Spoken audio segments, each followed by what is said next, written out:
Help me reach 1,000 subscribes. Support the video with a like and leave your thoughts in the comments. I read every comment. Thanks. I never imagined that a single mistake at work could unravel everything I thought I had. My name is Ethan, I'm 32, and I used to think life had a rhythm. Wake up, work hard, pay the bills, maybe meet someone special. I was wrong. Completely wrong. It all started 6 months ago when I joined Carter Industries, a small but growing marketing firm in downtown Chicago. The office had a polished sheen, the kind you see in magazines, but beneath the surface, things were brittle. My boss, Gregory Barnes, was the kind of man people respect and fear in equal measure. Tall, impeccably dressed, with a smile that didn't reach his eyes. On paper, he was perfect, successful, charismatic, and married to Melissa, a woman who seemed untouchable, untouchably kind, and impossibly beautiful. At first, I thought my job would be routine, predictable, maybe even boring. But Gregory had a way of making even mundane tasks feel like a test. Every email, every presentation, every little project felt like a delicate balance between success and humiliation. I wanted to impress him, prove that I belonged. I gave everything. My nights, my weekends, even the mornings I should have spent resting. I never complained, never let a hint of stress slip through my voice. Then one Thursday afternoon, the unthinkable happened. I had been working late, finalizing a client proposal that could make or break our quarterly revenue. Gregory called me into his office, that cold glass panel room, where he always sat like a king surveying his kingdom. I walked in confident, but there was a tension in his eyes I hadn't noticed before. "Ethan," he said, voice calm but with an edge I couldn't ignore. "I need you to take responsibility for the Miller account. It's gone sideways." "What do you mean?" I asked, trying to keep my tone neutral. He slid the folder across his desk. Inside were reports, emails, notes, everything pointing to a mistake I didn't make. The client had complained about missed deadlines, miscommunications. And somehow I was a scapegoat. "I trusted you on this," Gregory said, his hands folded. "You failed me."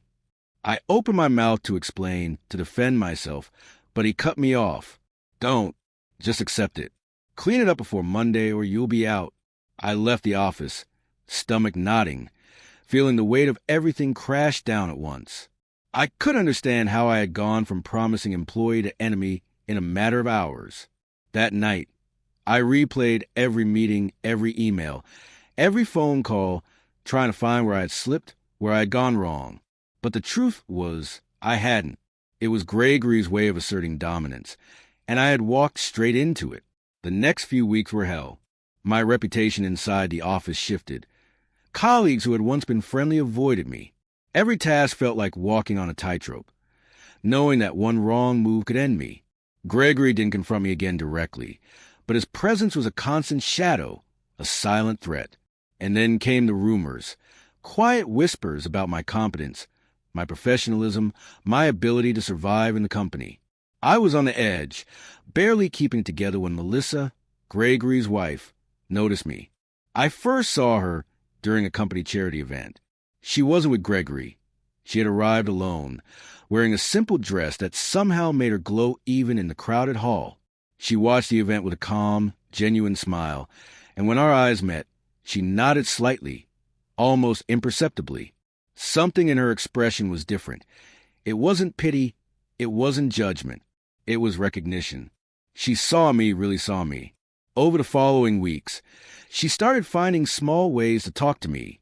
Brief hallway conversations, coffee in the break room, sometimes just a word of encouragement when no one else was around. At first, I thought I was imagining it, desperate for any connection in the toxic atmosphere.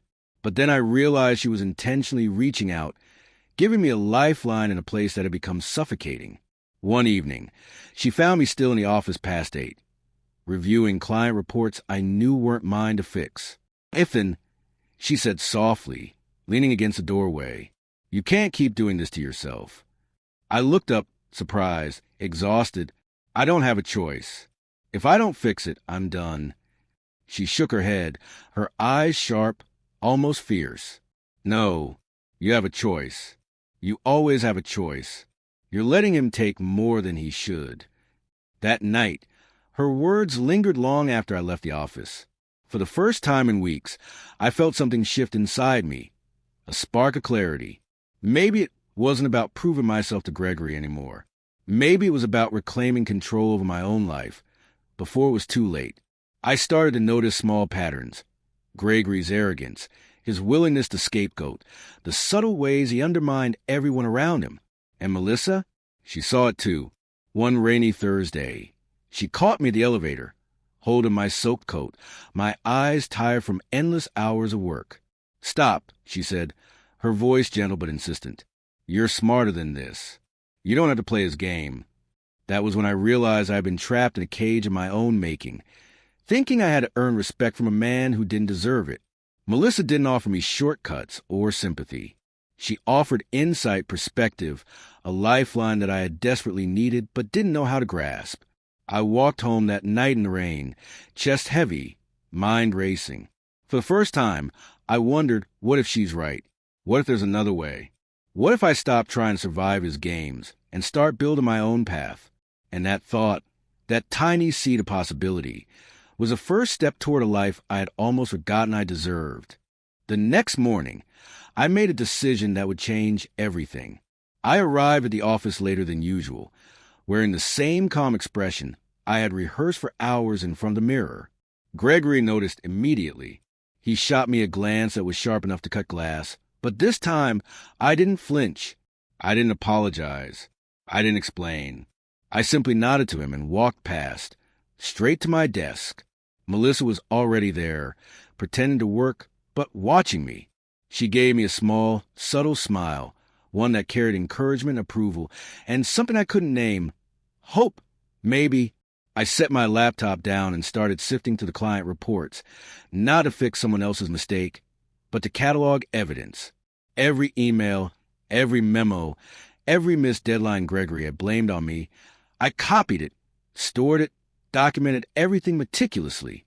Over the next few days, I moved quietly but deliberately. I spoke with clients directly, clarifying details, correcting misunderstandings, showing initiative and competence. Slowly, whispers around the office began to change. Colleagues who had avoided me now offered polite nods, some even tentative smiles. Gregory noticed a shift, too, though he didn't say a word. His control over me was slipping, and I could see in the tightness around his jaw, the flicker of irritation in his eyes. Then came the conversation that would tip everything over. Melissa approached me in the break room one afternoon, carrying 2 mugs of coffee. "Ethan," she said softly, "you're doing it all wrong if you think this is just about surviving Gregory. You have more power than you know." I looked at her, confused. Power? She leaned closer, lowering her voice. Power to reclaim your life. To make him realize that respect isn't given by fear. To show him that his arrogance has limits. You don't need to fight him head on. You need to make him see that his empire isn't untouchable. Her words struck me like a bolt of lightning. She wasn't just offering sympathy. She was giving me strategy. Advice from someone who had seen Gregory for who he truly was. From someone who knew him better than anyone in that office. And then, almost casually, she added, "I can help you." I froze, unsure if I had heard correctly. "You what?" Melissa smiled faintly, eyes steady. "I can help you, but you have to trust me. Completely." I didn't hesitate. I had nowhere else to turn. Over the following weeks, she became my quiet partner in unraveling Gregory's control. Not by sabotage, not by lies, but by exposing the truth. Every mismanaged account, every client complaint, every moment Gregory had used intimidation as a weapon. We compiled it all. Melissa had connections, influence, and insight into the board that I never would have imagined. It started subtly. A few emails redirected, minor clarifications sent directly to clients. Then, the turning point. A client called directly to Melissa, asking about Gregory's management of their account. She handled it diplomatically but firmly, showing competence where Gregory had failed. The news filtered back to the office. Gregory was blindsided, furious, but unable to act without exposing himself further. And then, the real shock came. Melissa invited me to a dinner at their house. "Just the 2 of us," she said. I expected awkwardness, maybe a lecture. Instead, she told me the truth. Gregory had been trying to push me out because he saw my potential, feared I might outshine him. But she had noticed something else: my perseverance, integrity, and calm under pressure. She had been watching, quietly hoping I would recognize my own worth. The conversation lasted hours. She shared stories of her own frustrations, of the subtle power struggle she had endured beside Gregory, and finally, she offered me an unexpected proposition. Not revenge, not intimacy. A chance to reset my career. With her mentorship, her guidance, and her belief in me, it felt surreal, like the story of someone else's life. But as I left that night, walking back to my apartment under the soft glow of streetlights, I realized something profound. I had lost everything to my boss, but in that loss, I had gained clarity, insight, and an ally I never could have imagined. The next week, I executed a plan Melissa had helped me shape. I presented my findings to the board, calmly and professionally, with evidence that highlighted Gregory's mismanagement without attacking him personally. The room was tense, every eye on Gregory as he struggled to respond. I stayed quiet, confident, letting the facts speak. By the end of the meeting, the board had made its decision. Gregory's authority was restricted. My role was elevated. Recognition, respect, and influence, all the things I had been denied, were suddenly mine. I walked out of that office that day feeling lighter than I had in months. I didn't gloat. I didn't gloat because it wasn't about revenge. It was about reclaiming my life. And Melissa, she smiled at me from across the room, a knowing, almost conspiratorial glance that said, without words, "You did it."